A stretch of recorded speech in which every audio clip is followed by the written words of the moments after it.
Hi guys, today we're going to talk a little bit about parallel lines cut by a transversal.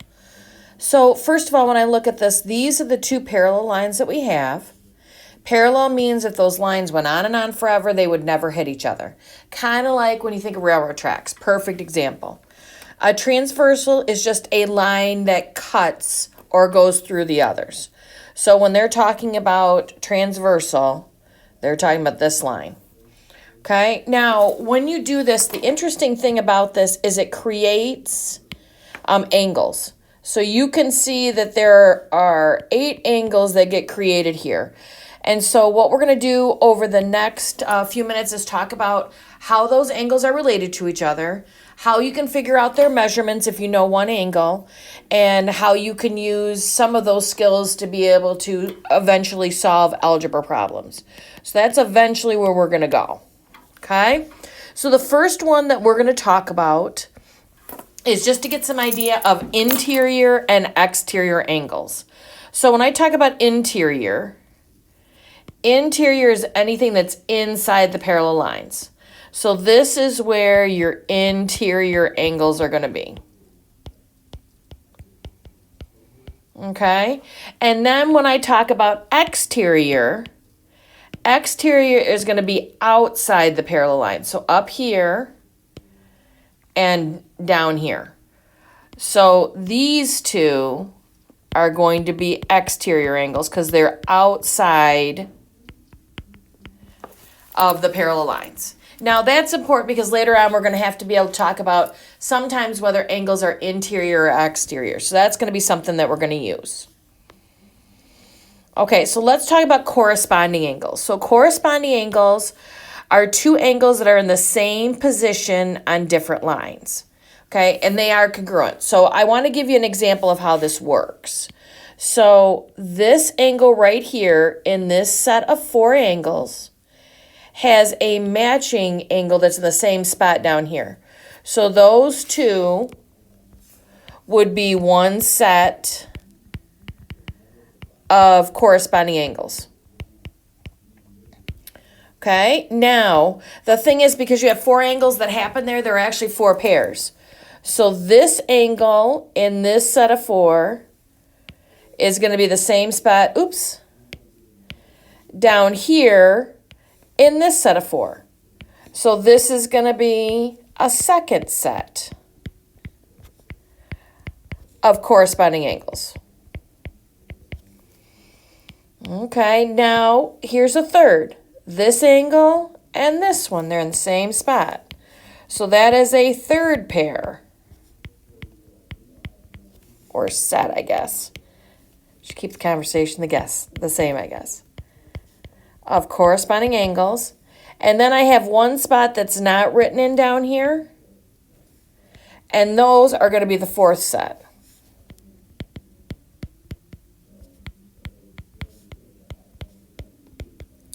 Okay, now here's the deal. When you have 2 parallel lines like we have, there are going to be 4 different angles up here that could correspond with 4 different angles down here. That's the way it works.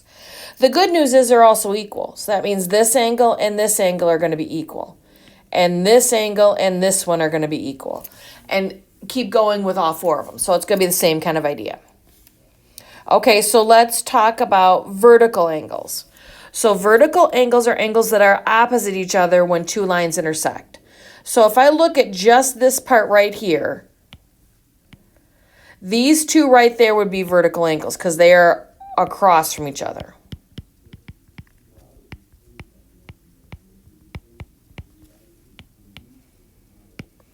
And then this would be another pair of vertical angles.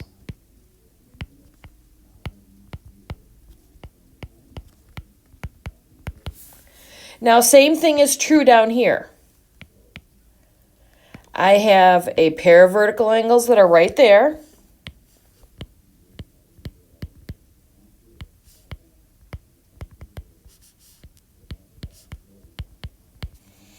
And then I also have a third pair that would be right here. Oh, I guess, let me choose a different color. I want one that's going to stand out a little bit. Let's see, purple maybe. And those are going to be the third pair or the fourth pair. So another pair of vertical angles. Now the good idea is that as we get good at being able to identify them, it kind of helps us to be able to look at those and be able to tell which ones are matched because they're vertical or corresponding. Okay, so now let's talk about this. So alternate interior angles. There are two angles that lie on different sides of the transversal. So remember, when we talk about interior, it's got to be inside here. So this and this are going to be alternate interior angles. So that is a pair of alternate interior angles. They are congruent. Here's another pair. So here and here is a second pair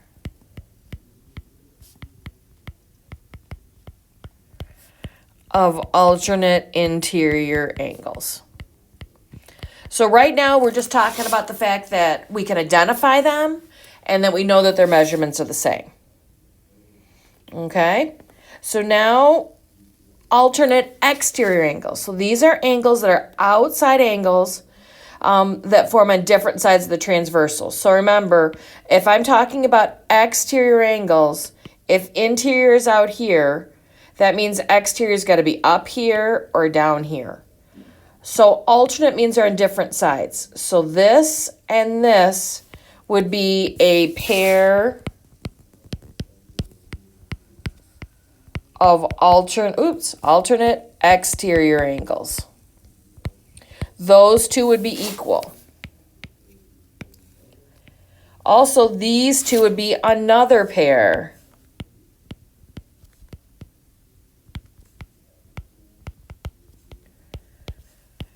of alternate exterior angles. Now, we've just been talking about identifying. That's what we've been doing so far. So really what we need to spend some time doing is talking about what does this overall angle relationship mean through the whole piece. So we said we have 8 angles here, but I want to show you something just so you get this. So if I started here, those 2 angles are vertical angles because they are, opposite each other when 2 lines intersect. Now, if I look at here and I look at here,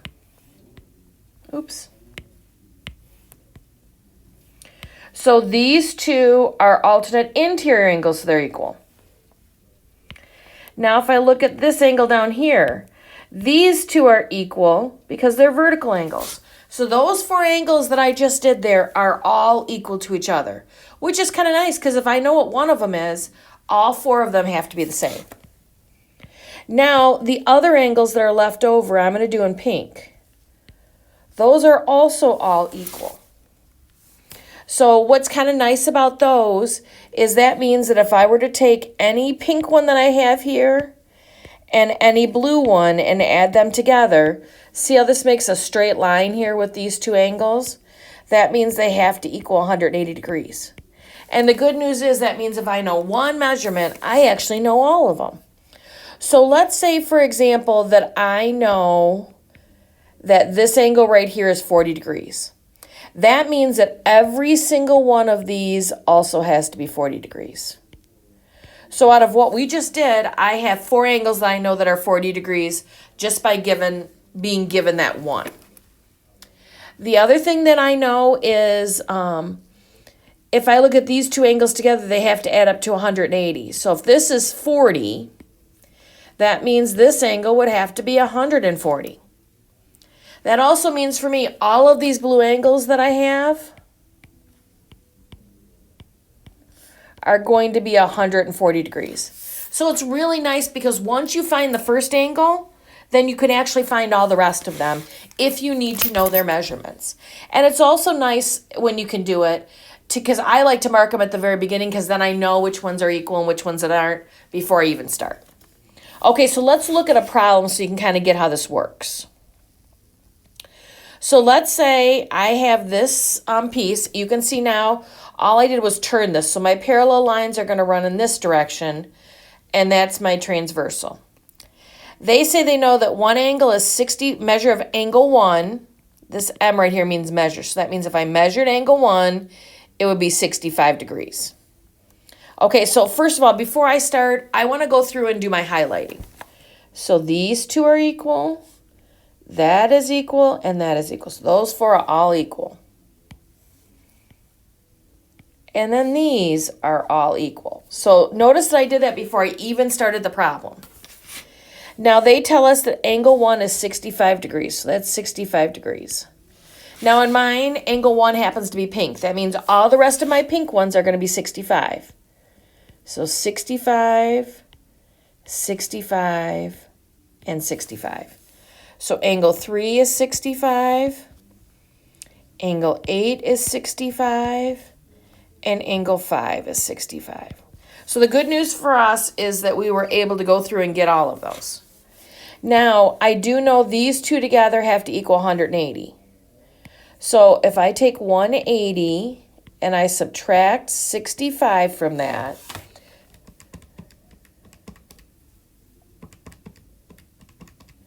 then that's going to be 115. So that means this will be 115. That also means all the rest of them that are blue on my example are going to be 115. So here, here, and here. So angle 2 is 115. Angle 4 is 115. And 6 and 7 are 115. So look, they only gave you one angle and you were able to find the rest. Okay? Okay, we're going to keep working on a little bit of this when we come back.